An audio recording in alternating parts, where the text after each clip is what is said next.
Hello, everybody, and welcome to our special topic video this week. It's not on a Monday, but we are talking about Out of the Shadows. It is our full review. If you don't know what Out of the Shadows is, it's the latest young adult novel from the High Republic. It's written by Justina Ireland, and it is kind of a follow-up to Into the Dark, which was the last young adult novel, as well as Justina Ireland's A Test of Courage, which was the middle grade junior novel that came out way back in Phase 1, Wave 1. So we're going to be getting into full spoilers on this, talking mainly about the plot and the characters and what happens at the end and how it's going to connect to Phase 1, Wave 3, and the remaining stories of Phase 1, Wave 2 that are still trickling in August, September, and October. So we're going to, as I said, dive full into spoilers. So if you haven't read the book, then you should probably not watch it or come back and watch it later.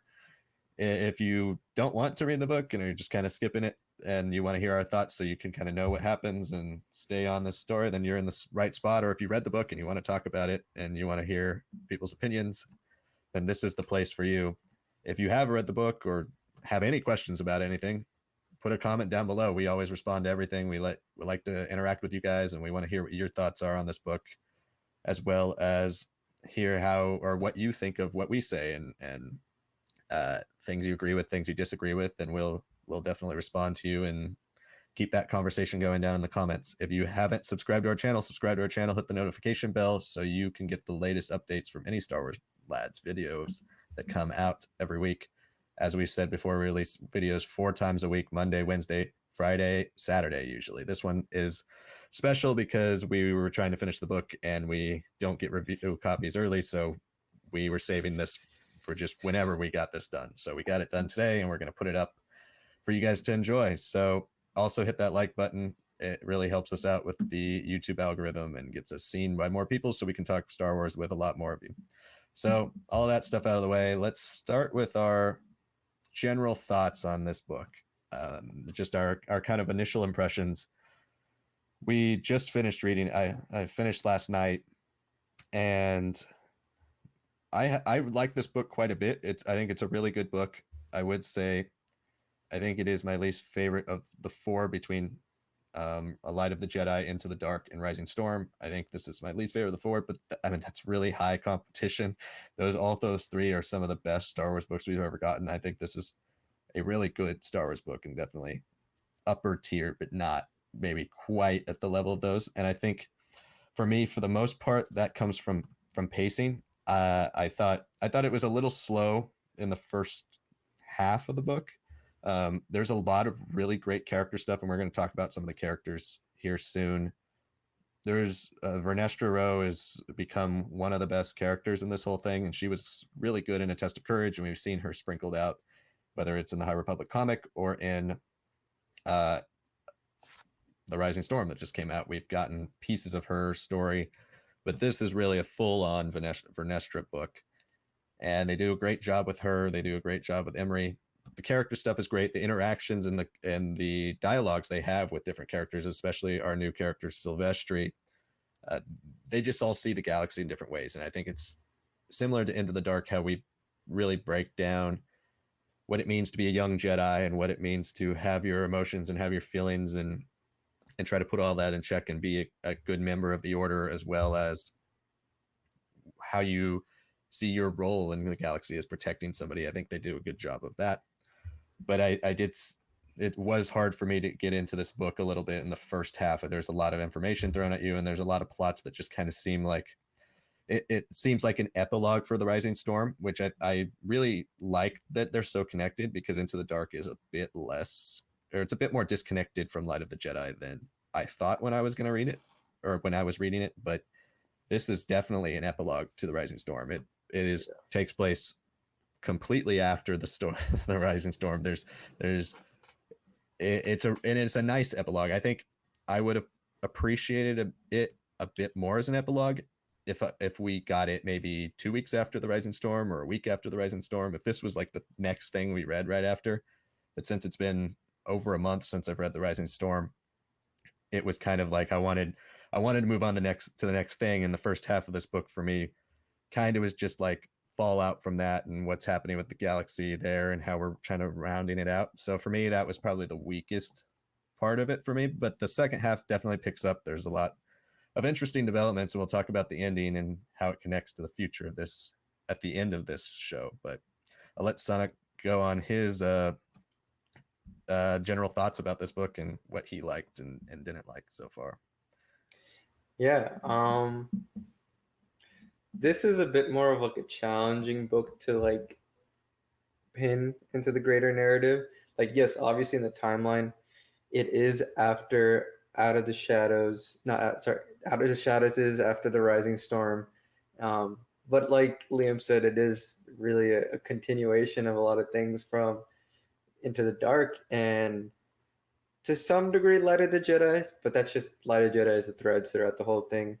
But yeah, I mean, there's also some stuff from Test of Courage, but that's more just like the relationships um, and some characters that are like reappearing to some degree. Um, I think this really pulls on a lot of Into the Dark more than I expected. Like, yeah, Into the Dark is written by Claudia Gray, and you can check out our review of it on our YouTube. We had it in our full podcast, and then we have our own special video for it too. So check that out if you're trying to catch up, haven't read everything. But it's not a story that immediately seems impactful for the Nile part of the story. It's impactful for the Drengir part. But as we've seen so far, and as we covered in the Star Wars Lad podcast and YouTube videos, a lot of that stuff is like being handled more so in the middle school books and the comics. Because the Drengir are, they're plant-like creatures. They're not really humanoid. They're not really yeah, they talk, but like they're more visually interesting characters than they are descriptively visually. I mean, you can say a lot of things about vines, but in the end, they're still vines. It's more about how you see how the vines interact. Whereas the Nile are also different. You can give them a lot of personality and everything. So, having this story continue off of a lot of the stuff that happened Into the Dark, but a lot of the characters from Into the Dark was surprising. But that does lead me to a little bit of a slight criticism I have for this book. I mean, you can see behind you on Liam's shelf that he's got the Target special edition cover, and that's not the main cover for Out of the Shadows. Out of Shadows has the character Sylvester Yarrow in the front, and to the side is Wreath, and to the other side is Vernestra. But this is really Vernestra's book. You can say Sylvester plays a good chunk of it, and it's not the most interesting story to start off. And at points, it does feel like she comes off as like an Affy clone, and both of them feel like they lean a little too heavily on like black angry woman stereotypes and tropes in a good way in the end, but like in a way that doesn't seem like a good evolution or a good use for in the Star Wars universe.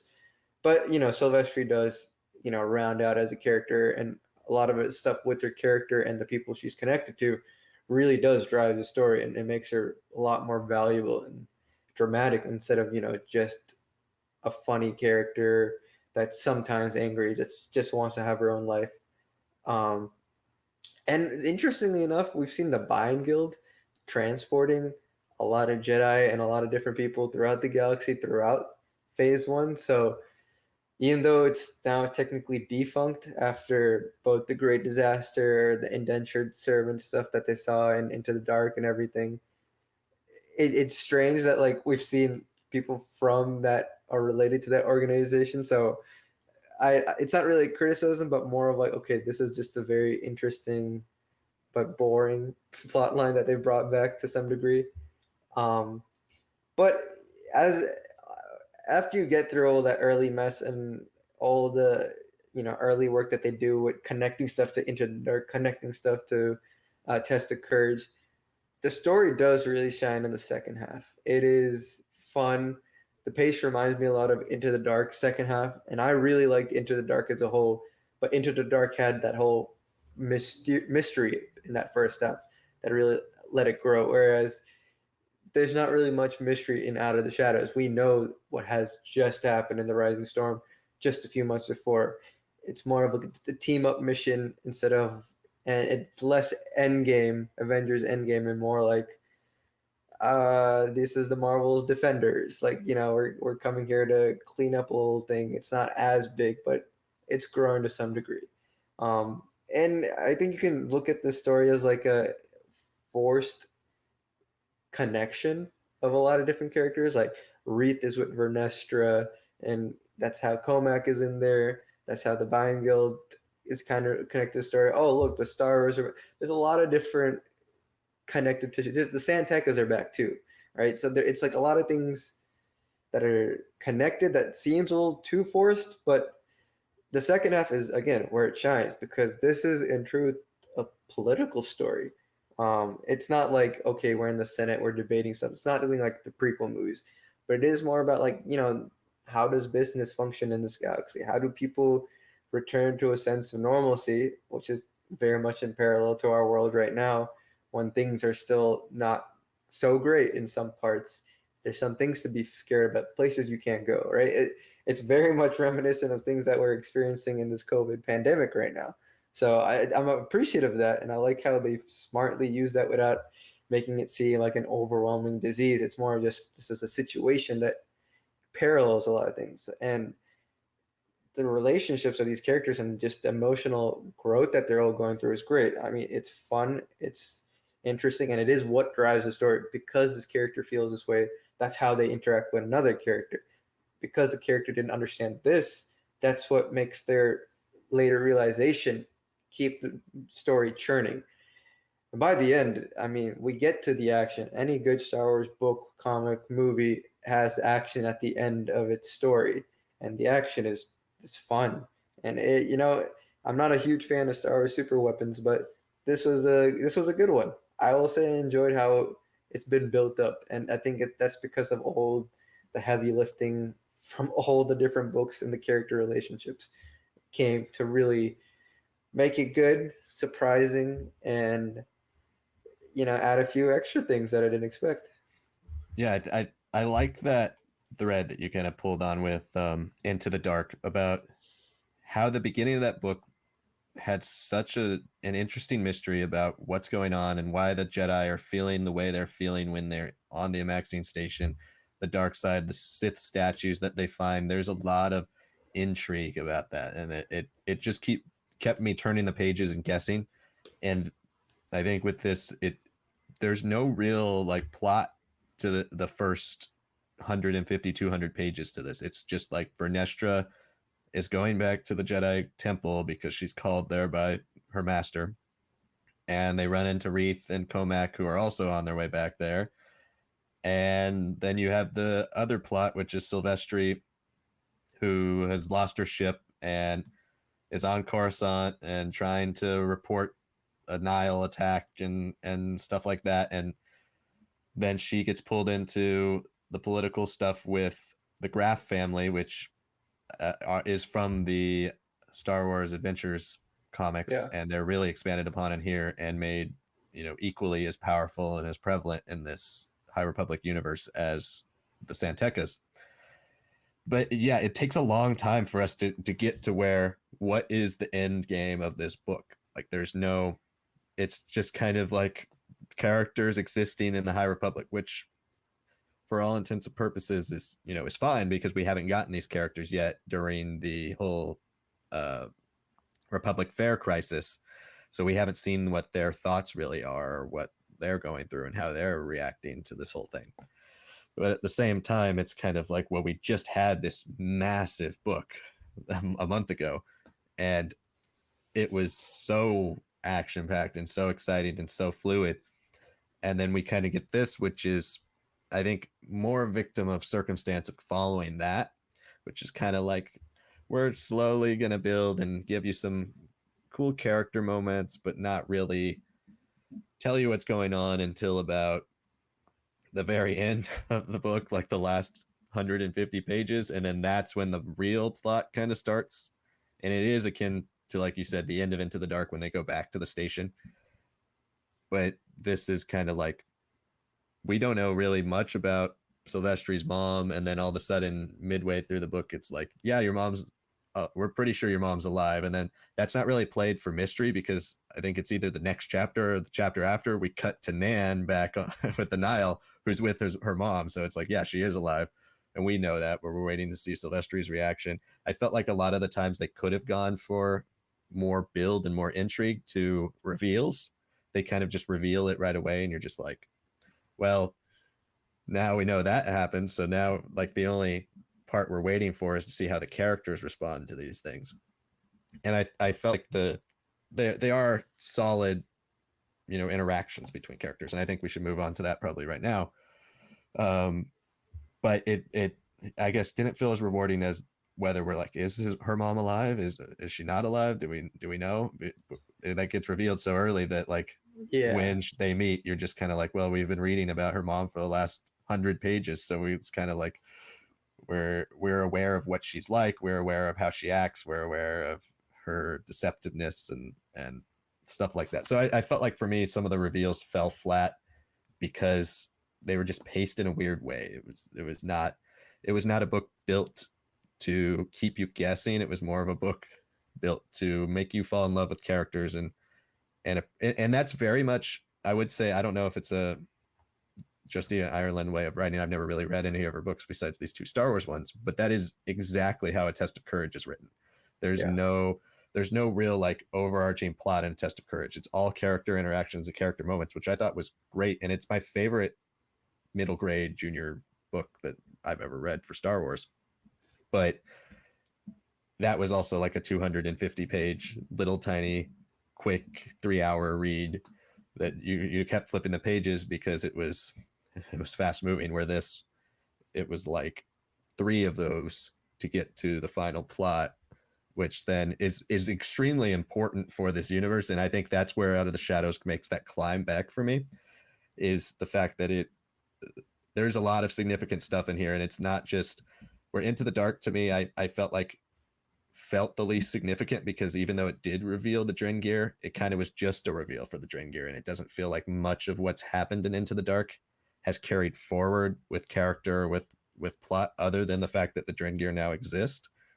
Right. But this definitely has repercussions on everything moving forward into phase 1, wave 3, and probably into phase 2.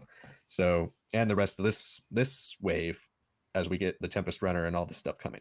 But we'll talk about the end later. Let's talk about Vernestra Rowe. This is, as you said, her book.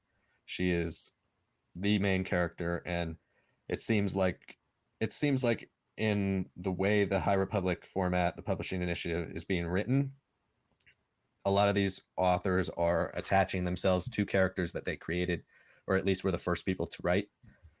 And Justina Ireland first writes Vernestra in A Test of Courage, and that's the first time we see that character, and she really gets to go all out here and give Vernestra a ton of backstory and like a ton of empathy and more elements to her, and we get to see how she interacts as a master versus with Emery, and I thought all that stuff was really sweet and really good, and Vernestra is now becoming one of the most important Jedi in the entire order for the High Republic. And as I said, we'll talk about the end later, but she's basically now kind of alluded to that she's the heir apparent to Mari Santeca and the Paths.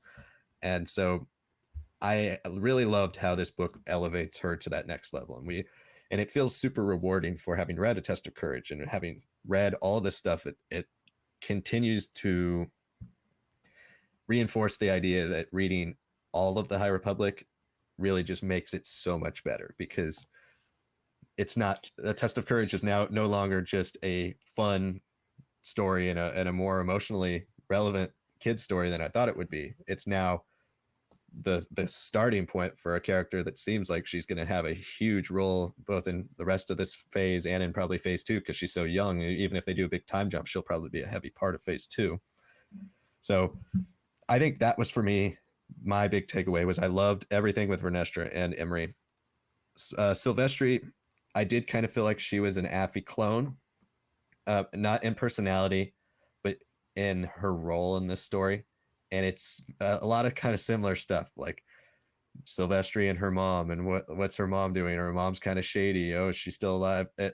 And we have a lot of Affy stuff with her parents and what, that was their role and how did they die. And there's like, that's the whole intrigue for Affy. And then also her coming to grip with her foster mom not being the person she thought she was. And like, it's pretty much the same story, and they go Yeah. through very similar journeys. The only difference is Silvestri has other characters who serve as love interests. She's a little bit older than Afia is, I believe, and she deals with a bit more mature problems. But for the all intents and purposes, it is a very similar story. So I think that's why Silvestri felt a little underwhelming to me. It's just because we just had that story, and it doesn't matter, you know, what the character looks like or anything like that. It just felt like the same story that we've seen. So I would have liked a little bit more from her, a little bit more interesting stuff from her, or for her to be kind of put to the side and used more as a side character and then maybe expanded upon in future stuff.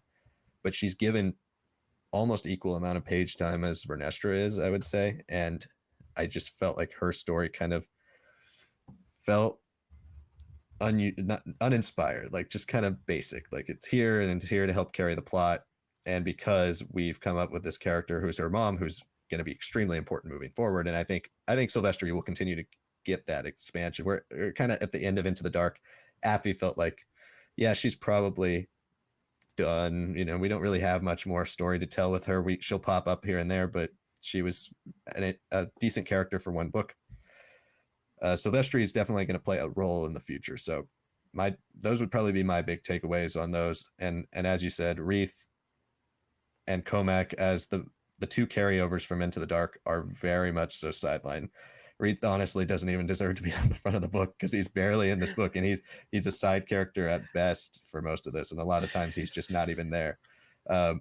Which I don't know if I would say it's disappointing because the Wreath character was never like the best character, but I think for him to have such a prominent role and them kind of promote it as a sequel to Into the Dark, I was a little bit disappointed that we just didn't have a little bit more to Wreath in this, because he kind of serves an equally large role as Emery, and Emery doesn't have that big a role in this either. But at least Emery has the plays with Vernestra off there, and like his interesting empathic ability. So there's a lot of really great character stuff in here, and I'll let you talk about what you liked more or most about certain characters, or what you didn't like. But those would probably be my biggest takeaways.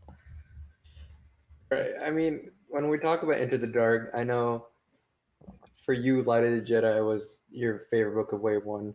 For me, Into the Dark just narrowly edged out Light of the Jedi, just because I'm a fan of character development. I'm a fan of just interactions.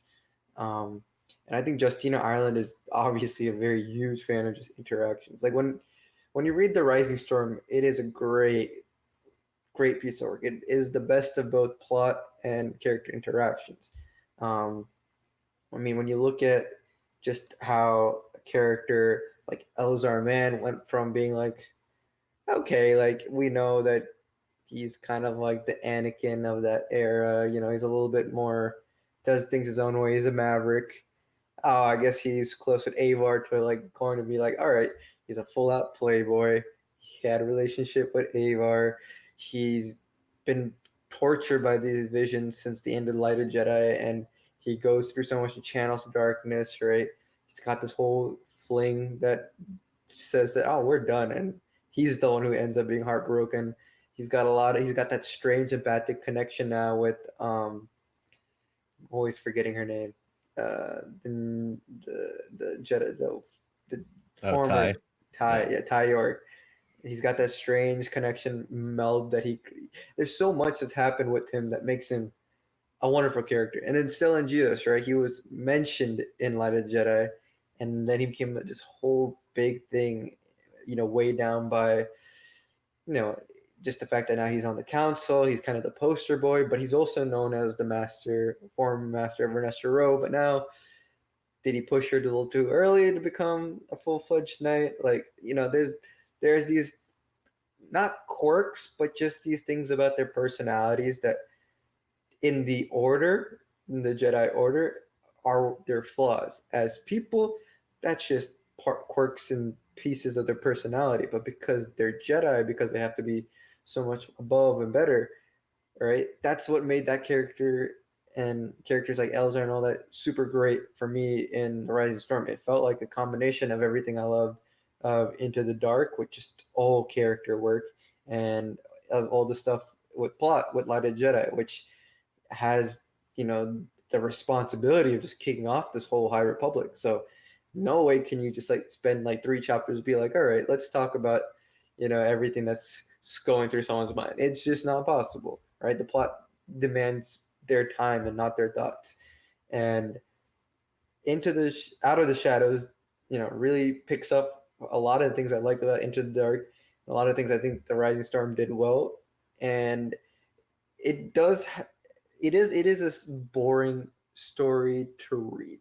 I think when I consider in the grander perspective, I think the way Justina Ireland has written this book, it kind of feels like, you know, how when you watch something like the Game of Thrones or, you know, a Succession or something on HBO, because there's all these different storylines that happen where one person might know something that the other one doesn't quite yet, and it doesn't ruin your experience as a viewer. There's still going to be twists and turns, sure, but you know those things, but you see those things, and it's just how it gets to that point is what makes you so like anxious and exciting.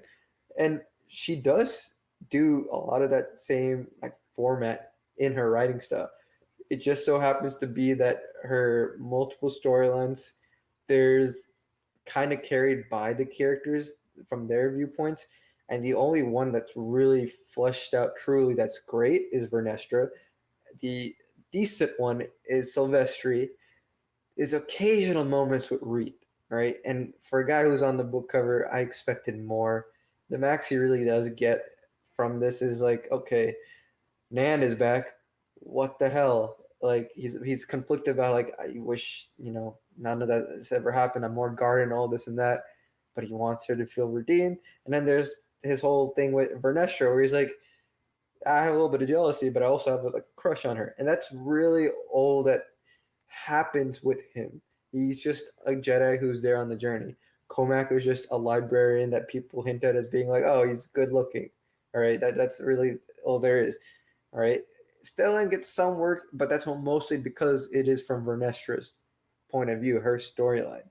So I think if Justina had a character like Silvestri who had a little bit more to her instead of just feeling like it's Affy again to start off the story, like innocent to a degree, naive. Like Silvestri, she is quick to understand things, but so much of her past in the story, she just ignored some of the signs. Like freaking Lorna D is her aunt, right? Like you would think someone who's fractured your jaw at some point when you're 13 doesn't leave the kindest impression, right? As someone who's just, you know, raising you to be a great hauler. That's not hauler training, right? Things like that. So some more work would have with her would have been nice, and her payoff is great. Don't get me wrong. What she gets into, her mother's story in the story, the connection to the not everything about that is great. But she's more of like a victim of circumstances that then turns out to be good for the story, versus someone who's so actively awesome. Um, but that being said, there are a lot of cool characters in this. I think the one that really surprised me was Jordana. You know, she just seems she's a Santeca, sure, but you know, she just seems like a, you know, weird, distant person with like a hunting cat. And then there's that whole thing where like people are like Emery's like she's kind of got like all the sadness leaking at her. Like we don't know what's going on. And then you really start to understand on the planet that she's on, uh, Taika or Taketi or TK or something, whatever it's called. She's went through so much. Even though she's a Santeca, she went through so much defending the people. Right? She had a relationship with Sylvester, but Sylvester left. You know, so many Jedi and townspeople have died under her watch. Like, and she's got this darkness and anger to her that she's trying to channel into something good and more proactive instead of reactive. So that was great to see that build up, and it was very surprising to see her use like a Nile weapon that she just happens to have on hand. That's it's like a disco ball meets a lightsaber in a way that you have to throw. It was very interesting, and seeing how Vernestra and her, and seeing how any of these female characters in this book didn't really like each other at different periods in the story. It could have come off as cheesy, but I thought it was well played. Like, yes, they're trying to be polite. Yes, they're trying to work together, but there are these differences, right? And it worked great when you have someone like Emery who's like, I can feel everything you're thinking. Let me make you feel better, Reed. Oh, I'm so like I'm so hungry. That's why I'm saying all these. Like that's Emery comes off as a bit more of just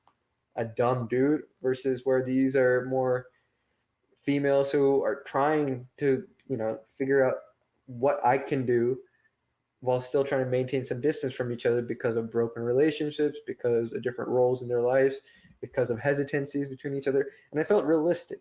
I think more than anything, once these people are put together, it was realistic. It was political. It was, emotional. It was frustrating. It was fun. There's so many different elements to just them being characters that I flat out enjoyed. And I mean, that finale was great. The finale is really what makes this book. I don't want to say much because I think you've got thoughts on it. But yeah, the characters for me, their interactions, I love that stuff. I just do wish it was a little bit more strengthened at the beginning to really make this payoff feel like we're building to something instead of like, okay, it's flat. Oh my God. Instead of flat and neutral and shooting up, I wish we had a climb. That's how Into the Dark Mhm. felt at times. Even if it had dips, you were still climbing. This one felt like you had to be patient and then it kicked into gear. Yeah, especially with that sense of mystery and Into the Dark, it just continued to carry through even when they stopped the action for the middle of the book. I think while you're talking about Emery, and I think I kind of agree with that, and I feel like she played Emery a bit younger in this than he played out in A Test of Courage, and I thought that was an interesting choice because she wrote both Mm-hmm. versions of Emery, so it's not one author's version versus the other, but he does come across as more of like a 10-year-old 12-year-old Padawan in this, when I believe he's supposed to be like he's supposed to be kind of old for a Padawan, kind of like Reef. They're 15 or 16. I think he's 15 and Vernestra's 16. So it's like they're supposed to be the same age, and they do have, and she references to this a lot in the book, that they do kind of have more of a friendship relationship, and Vernestra's concerned about that because she doesn't really know whether to treat Embry as a stern master figure or to be more of a friend with him, but she also feels closer to Emery than anybody, and she really shares a lot of what she's going through with Emery, which she questions whether it's a good idea or not because she's the master and she doesn't want to look vulnerable to her Padawan. But she also knows that he can sense whenever she's feeling off, and he knows. So I really liked how she strengthened their relationship, but I did also feel like she kind of made Emery feel like he just feels younger because he feels like he has a smaller view of the world than he did back in A Test of Courage. Like he's more insulated. He's more about thoughts and emotions and feelings of the people around him rather than like looking at the galaxy at large. But I love the empathic ability stuff. I thought that gives us a really interesting angle that we can go in with him, and also as a really interesting angle that we can play off for Nestra with her visions, her premonitions that she gets, and her connection to the paths and to hyperspace. And before we talk about the ending, I think we should also probably talk about Xylan Graf and the Graf family just in general, and the Santeca, because this is, since Light of the Jedi, this is probably the most involved with the Santeca family and the just the hyperspace prospecting and a lot of like really cool ideas that we never really thought about before, or at least I never did pre Light of the Jedi, that I've also kind of forgotten about since Light of the Jedi because nobody's really picked those up. And Justina Ireland does a good job and a really cool job of furthering that and really making hyperspace another thing that can be weaponized against the Jedi. But also, she's giving the Jedi and Vernestra a really cool way of being able to deal with that stuff. But I think, as I was saying earlier, the Silent Graph stuff for me came off a little flat because the Jedi immediately go, "Oh yeah, he's working with the Nile." And I thought, okay, well, there's going to be a twist at some point, and he's not going to be working with the Nile. But no, he is working with the Nile, and it's just kind of like, well, you already told us Yeah. he's working with the Nile on page 200, but now we're on page 350, and it's revealed that he's working with the Nile. It's kind of like, but I guess maybe the reveal is supposed to be that it's not just him working with the Nile, but it's also the matriarch and the whole Graf family. But by the end, they also ditch the Nile in favor of Silvestri's mom, Chancey Yarrow. So they're more interested in the hyperspace stuff that the Nile can offer than directly working with the Nile. but I thought there was going to be more to that whole plot line because it was Xylan was it was again on the theme of somebody who's the world views as too young to be in a position of power that he is, because I believe they say he's like 22 or something like that, and he's running the Graf family stuff on Coruscant. Like he's big time and he's super wealthy and he's done a lot of big time things for the Graf family and their hyperspace prospecting, but he's also young and there, so that kind of resonates with the themes that you got from Vernestra or with Silvestri or with all these characters about how do you overcome being, you know, a young person who's kind of ahead of where your peers are, and but everybody still looks at you as young, and that's a very young adult novel theme, but um they didn't really pick up on that at all, and then it was just kind of like, and even with the matriarch too, it's like they talk to the matriarch, she goes, oh yeah, it was all Xylan, he's the one that Oh, was I'll working with make the sure to Nile. punish him. Like Yeah, it we'll wasn't deal with me. him. And And then come back's like immediately, the Republic will also deal with you. yeah, It's just yeah. Don't worry about it. and immediately right after that, he's like, yeah, she's definitely working with the Nile. And then at the end, it's like the big reveal. Oh, she's working with the Nile. Like, you already told us that. Like, it's not, it doesn't feel like Yeah. a big reveal anymore because, like, all the characters, every mystery that they kind of set up in this characters already suspect it, and not just suspect it, not like, oh, there's something fishy going on. It's like, yeah, this is probably what's happening. And then it is exactly that by the end. I just found that like a really odd choice.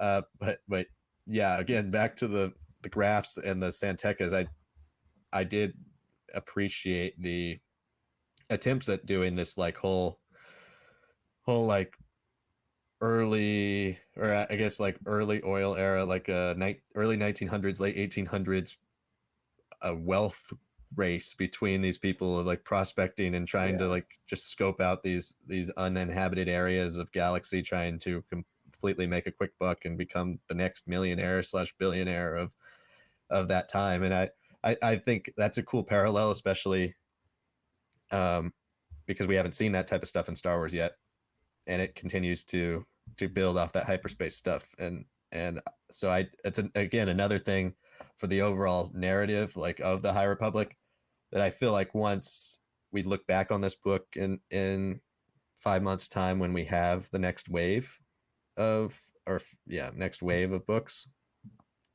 we'll be like, wow, there was a ton of stuff in Out of the Shadows that really really is important, and I'm glad I read that. But it's also a book that you just kind of like, well, I don't know. I don't know if I really loved reading it, but it does have a lot of important stuff. And I think the Graf family and the Santeca family adds, like, the focus on them adds something to this overall narrative. I don't know if you have any thoughts on them or their placement in this book. If not, we I can just move on to the end. I mean, their placement I think is curious because we only have seen them in the light of the Jedi, really. And this is like a cousin of the Santeca. She is a Santeca, but she doesn't have the gaudy lifestyle that you expect from being this rich from prospecting, right? She's Jordana's a very damaged person.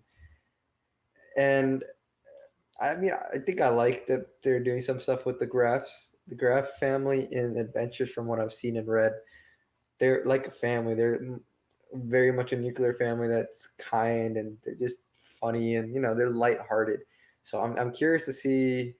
Well, I mean, I'm just curious to see the progression of these families because we have a Sana Starros in freaking the Marvel Star Wars line, right? And she pops up here and there, and she's a bounty hunter smuggler of sorts, and she's descendant from someone who's a senator in the Republic, right? And a genius inventor kid. And then there's the Lord Santeca, right? Who we've seen in episode 7 in the Kylo Ren comic miniseries, but he's part of the Church of the Force, and we got our first like hint at that. So I'm very curious to see the differences being made between these families and the evolutions of these families into what they become. I think we're going to see a lot more things. With there's like, I mean, there's the whole thing with Mari Santeca. Now that she's passed, right? Now that Vernestra Raro is like the one, the chosen one for her. abilities. I mean, I'm kind of sad that Mari's gone because I thought she was a really fun character in The Rising Storm, with her interactions with Loden before his passing. And I don't know. I think while really liked how the story wraps up and how it really picks up at the end, especially with how much the work has been done with the politics of these two families and how these Jedi's are dealing with their youth, but also their demands of the Nile and Drengir and all the things that are happening. I don't know if this is a really. I'm not going to say it's not a good continuation. I won't say that, but I don't know if this is a deliberate continuation of the Rising Storm because there's a lot of things with Bel Zettifar, right? Loden disappearing after being decimated by the Leveler, right? I know that these Jedi Padawans were supposed to be used for an experiment for Markion, to replace Loden, presumably, using the Leveler. Elzar Mann is in this book, but he also just went through so much in the Rising Storm, and not much of it really affects him. I mean, Vernestra Rowe is there at Val, and she makes a point like, "Oh man, it was terrible," right? Like it's hard to even process it, but I understand that she might be in a decent place relative to other Jedi as the story starts. But I don't know if she why did, a lot of these characters don't think about what happened to Bell, what happened to Elzar, like the effects that it's really happening on Jedi. It seems like, I mean, it seems very parallel to how people in the Inner Rim on Coruscant don't really care about the Nile or the Drengir happening on the frontier in a way. It's like these Jedi with their own ideas of the Force versus the people, and the Jedi amongst themselves, and the frontier Jedi. Like, there's a lot of these things that I feel like could have been really strongly connected and continued from the Rising Storm, but are only vaguely hinted at, only vaguely done. And Mari's role in this story, I wanted more from her. If this is how she leaves this plane of existence, I don't know. I wish she had more time. It's not that she wasn't used well. She was. I just wish that she got a little bit more time to be herself. Maybe in one of those like hyperspace visions that um, Vernestra keeps on having. Yeah, at the very last one, she kind of sees this girl's life. I wish she could have interacted with like a young Mari Santeca, right?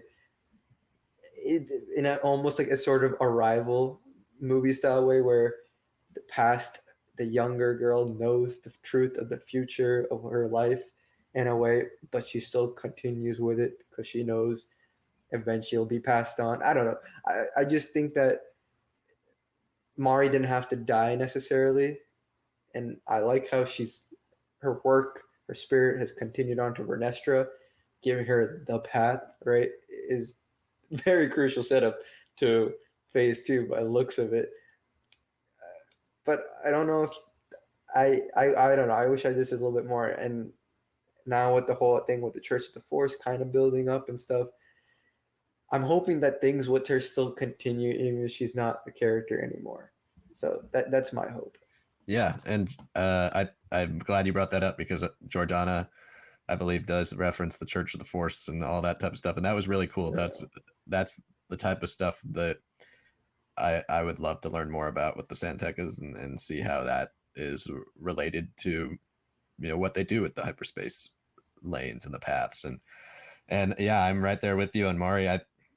Because I think it's within the first 5 chapters or so we have a chapter that's dedicated to the Nile, and we get a cool Crix cameo from the High Republic Adventures. But we also it's focused on Nan Yeah. and Markion Rowe he's even in it this book, which I was surprised about. And yeah, the way they set up Mari Santeca to be like, oh, you've got to protect the Oracle and do all this stuff. It's like I was really expecting her to be a big part of this, and the way the rest of the story is developing with Sylvestrian and then her mom, and then all this stuff about hyperspace and a weapon that can pull people out of hyperspace, and uh, you would have expected her to just be a major part of the story, other than just like, yeah, we needed her to be able to calibrate this weapon, but that was kind of it. And now we don't really need her anymore. Um, and then I also Senator Staros too. That was kind of just something that came out of nowhere to just remind you, oh yeah, these characters were in the last book or in A Test of Courage. But it didn't really, I wanted to see where that was going. Like we didn't really, they talk about, wow, she writes, Justina Ireland writes her as a pretty shady character, like your very typical shady senator. And I was thinking, when I was first reading that, I was like, okay, so if all the Jedi are suspecting Xylan Graf as the person involved with the Nile, maybe Staros actually has some type of allegiance with the Nile, or they keep talking about Nile informants in the Senate and all this stuff, and then we never talk about it again, and it's kind of just gone. So it's really weird saying that about a 425-page book, that there needs to be a lot more, but there's so many things going on and so many characters that are being talked about, and there's not really an overall general plot that unites them until the second half of this book, that it, when we get to the second half of the book and the plot starts to flow, it starts to feel like, well, I don't even really remember or care about what happened in the first half. Let's explore these things. Mm-hmm. And so even though there are some nice moments between Vernestra and Reith, or Vernestra and Imri in the first half, like there was a scene where Reith and Vernestra are sparring, and that was nice. All that stuff's nice, and I'm glad we got it. But it's just kind of like the second half is so much more interesting for the overall narrative of this whole thing, that it almost feels like the first half could have been its own little, middle grade reader book that tied in a lot of character stuff, and then Out of the Shadows really starts in the second half, and then we could have gotten a little bit, maybe 100 more pages of stuff with other characters. Yeah, I mean, there's a freaking Yaddle appearance too, Yeah, and she doesn't and talk like Yoda either, and and she doesn't talk like Yoda, but she's also like follow your instincts, and then she immediately like it's like she knows something more, but it's like okay, like yeah, I get what you're saying. Like Justina writes great character interactions, and she leaves all these like biscuits of and nuggets of information that you're like, okay, let's keep going on that, and it's because it's not the plot, it's just there, right? It'll be Mhm. picked up, I'm sure, but it's just like maybe a little bit more progression, and that stuff would have been nice. The things that she did, like the Santeca stuff, that was good, right? The way she built off what was already there and added in new things, that was great. But the new things that she gave out there, and then how I was like, oh, now we're ready. Oh, there's this new character. All right, that's it. Like even like Yeah. that Gungan, who knows Yeah. all about. Like I was like, wow, he talks like a normal Yeah, person. Like, and he's like intelligent, and he even acknowledges like, yes, I am intelligent. Yes, I was the best. I know. And it's like, and then he just dies, and it's just I'm like, I guess it makes sense for the plot, but like a little time there doesn't hurt. Like give me like 2 pages with that person. I don't yeah, know. it's Yeah. so weird that this long a book can be like so too fast on things and too slow on things. Like I don't know, it's interesting. But let's talk about that ending to wrap this up.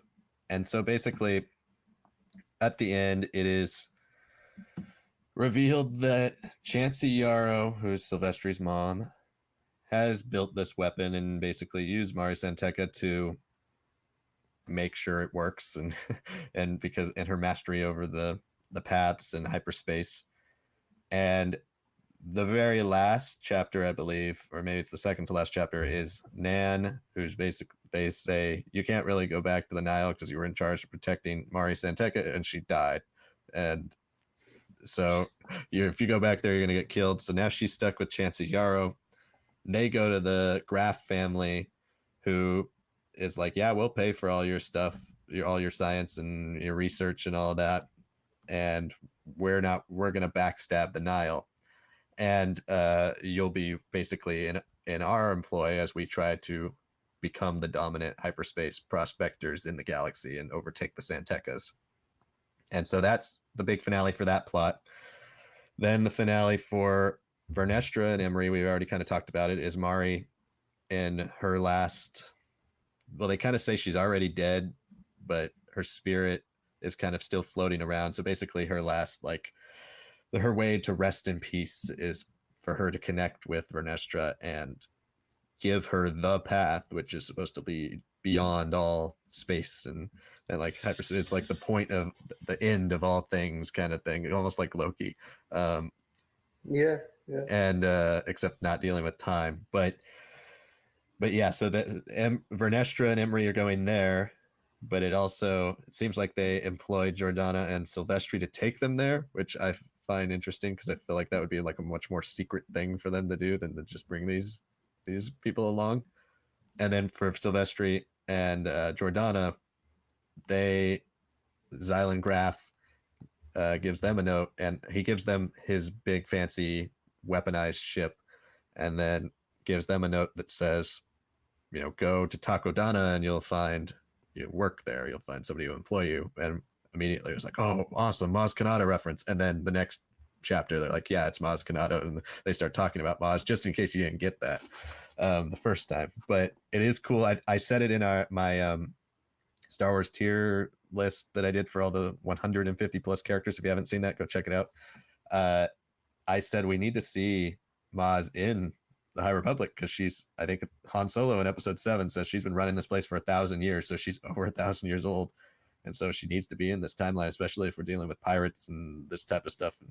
So I'm glad we got a reference to her, and I'm really excited to see a Maz Kanata that's 232 years younger, or no, more than that, 250 something years younger than we saw in Episode 7. So there's all those things. I think the biggest thing, obviously, we should talk about, well, the two biggest things, the path and what that means for Vernestra and what that means, honestly, for this whole thing moving forward. And then kind of the beginning of the end for the Nile.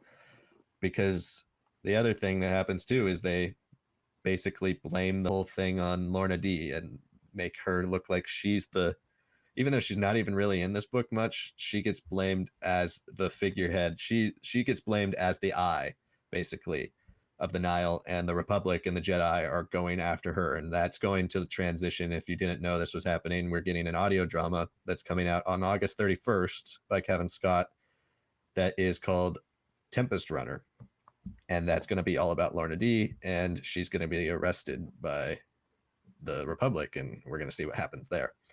So it's nice that we get another segue directly into what's next, because that's the next thing coming this month. But we've also got these really interesting questions about what is the future of the Nile? Because it seemed like Markian Road doesn't really care about the Nile as much as he cares about his power and what he wants to do. Oh, so yeah. Oh, yeah. Are the Nile going to be basically wiped out by the end of phase 1? It seems like that could be a possibility, and he's still around, but the Nile are defeated, and we move on to phase 2 is the next step of his plan. What's this path, and how is Vernestra going to be basically a Jedi Mari Santeca? It's going to be really interesting. Or what are your thoughts on any of those plot points, and what did you like about the way this book ended? I mean, we have that cheesy, sappy ending with Imri and Vernestra and Jordana and Silvestri, and Silvestri gets the Vengeful Goddess, which is an elite ship. All right, which is, I mean, I guess, I mean, for a graph, I did like, God, what's his name again? Starts, I forget what's his first name. Xylan Graf? Xylan, yeah. I like Xylan, even if we knew he was never good. He's not a rogue, right? But for a rich guy, he's way too charming, right? And he does have some heart. Like he did have moments where, like he was considerate about people's eating habits or like doing things. Like, yeah, he was not gonna ever truly lie to you, other than the Nile thing.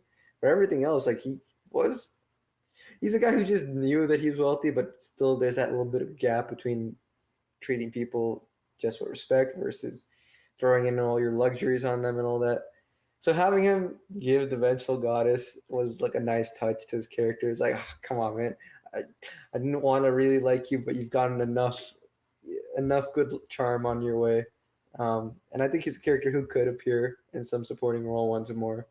Um, I mean, now that the graphs are working with Nan and Chansey, it's going to be interesting. I don't know. It seems to me that the Graf family Star Wars adventures at some point they're not rich from what I've gleaned information wise. So I'm assuming whatever happens in the High Republic just ruins their family. And the Santecas still prosper. And the graphs have been described as less gaudy than more gaudy than the Santekas, and the Santekas are kind of like those rich people who like find God, find religion, right? It feels like that for them with the Force. Maybe it's a bit more. It's a bit more not like a useful thing, but really a passion thing for them to be ardent believers in the Force, as opposed to like this is a great way to get money. Let's make a church of the Force. I don't think it's really like that for them, but clearly it seems like at least Lord Santeca's time that he's come from a privileged lifestyle, so they're still existing. So I want to again, I just want to see that new dynamic of these two competing families is the best part of like the addition story was for me. Um, I mean, I guess Chansey might still be doing some gravitational stuff, and I'd like to see that being used in battles. I'm I can't wait for Wave 2 because Vernestra's story is what's going to really kick off Wave 2. I mean, it's literally not Wave 2, Phase 2, because it's literally called Quest of the Jedi. You got to go somewhere for a quest, and she's the only one who's gotten somewhere a fucking map at this point to where you have to go, right? Like she has the path. It's literally called the path. It is a beyond any of these paths that Mario Santeca did. So that's what I'm really excited for. I mean, I think with the nature of Star Wars and especially YA Star Wars, the relationship stuff, it's silly.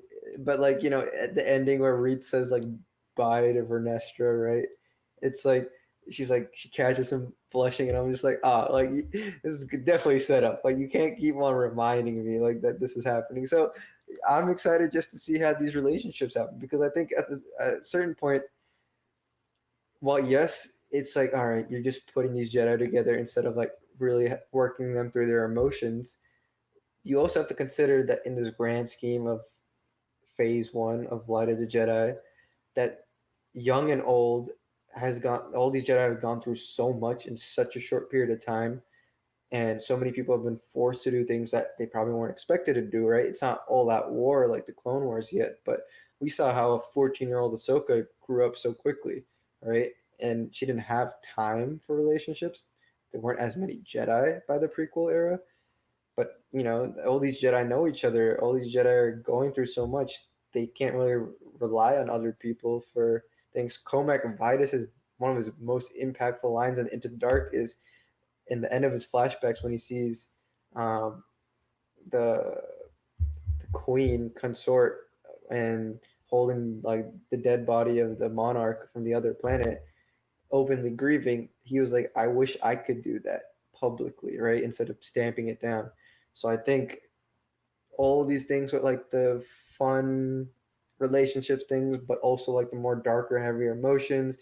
Ty York and Elzar Man's Force Smell, but then there's also Avar and Elzar. There's still in Geosis like weight of the Senate life and politic life. Which I think a lot of these emotions and all the conflicts that have been happening with the Nile and all these like hints at relationships, all the good, all the bad, all the gray, are gonna come crashing together. And a character like Vernestra, who is already conflicted enough while still trying to be good, while still trying to be hardworking, I think she's ready to make that leap into that not maturation, but like when shit hits the fan, right? I think there's so much about how Phase Two has been hinted at as being, oh, the light of the Jedi goes dark.